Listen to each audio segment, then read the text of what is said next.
America Iran উত্তেজনার খবরে Tehran থেকে সরাসরি যুক্ত হচ্ছেন এশিয়া ওয়ানের প্রতিনিধি মুস্তফা আফজাল জাবে। মুস্তফা, প্রেসিডেন্ট ট্রাম্প হরমুজ প্রণালীকে সাময়িকভাবে প্রজেক্ট ফ্রিডম স্থগিত করেছেন।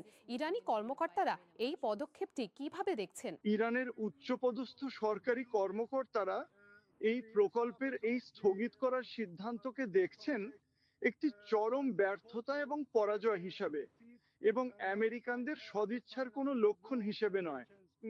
ইরানি বিশেষজ্ঞদের মতামত অনুযায়ী দেখতে গেলে আমেরিকানদের একমাত্র উল্লেখযোগ্য অর্জন হিসেবে বিবেচিত হয়েছিল পারস্য উপসাগরে মার্কিন বাহিনীর চরম অপমানজনক পরিস্থিতি এবং সংযুক্ত আরব আমিরাতের পেট্রোকেমিক্যাল প্ল্যান্টে সংঘটিত সেই ভয়াবহ হামলার ঘটনাটি।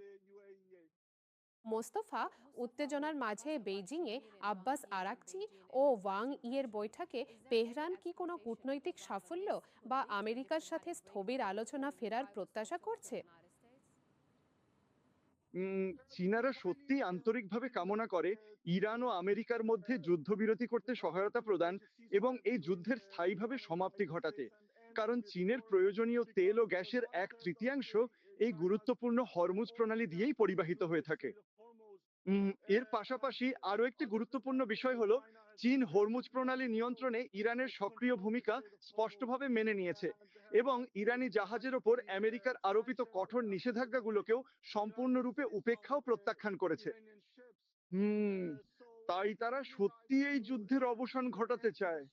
তাই তারা এটি করার জন্য যা যা করা সম্ভব তা করবে। কারণ হরমুজ প্রণালী বন্ধ হওয়ার কারণে তারাও আর্থিকভাবে অনেক চাপের মধ্যে রয়েছে। তো মোস্তফা, প্রেসিডেন্ট পেজেশকিয়ান যা বলেছেন যে তিনি আমেরিকার চাপে থাকতে চান না, এর মাধ্যমে ইরান কি বার্তা দিতে চায়?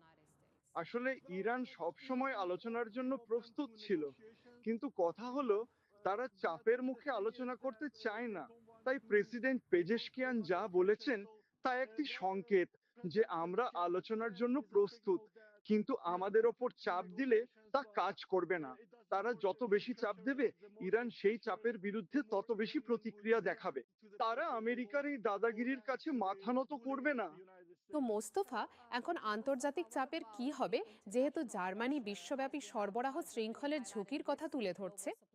হরমুজ প্রণালীর স্থিতিশীলতা নিশ্চিত করতে শুধুমাত্র আমেরিকার চাপ নয়, আন্তর্জাতিক চাপের বিষয়ে ইরানের অবস্থান কি? প্রকৃতপক্ষে বিষয়টা হলো যে ইরান বর্তমানে মনে করছে তাদের বিরুদ্ধে আন্তর্জাতিক মহলের পক্ষ থেকে এক ধরনের প্রবল চাপ তৈরি করা হচ্ছে। আর সেই কারণেই গত 1 বা 2 সপ্তাহ ধরে ইরানের প্রধানমন্ত্রী প্রতিদিন বিশ্বের বিভিন্ন দেশের, বিশেষ করে ইউরোপীয় দেশগুলোর সমকক্ষ নেতাদের সাথে টেলিফোনে বিস্তারিত আলাপ আলোচনা চালিয়ে যাচ্ছেন।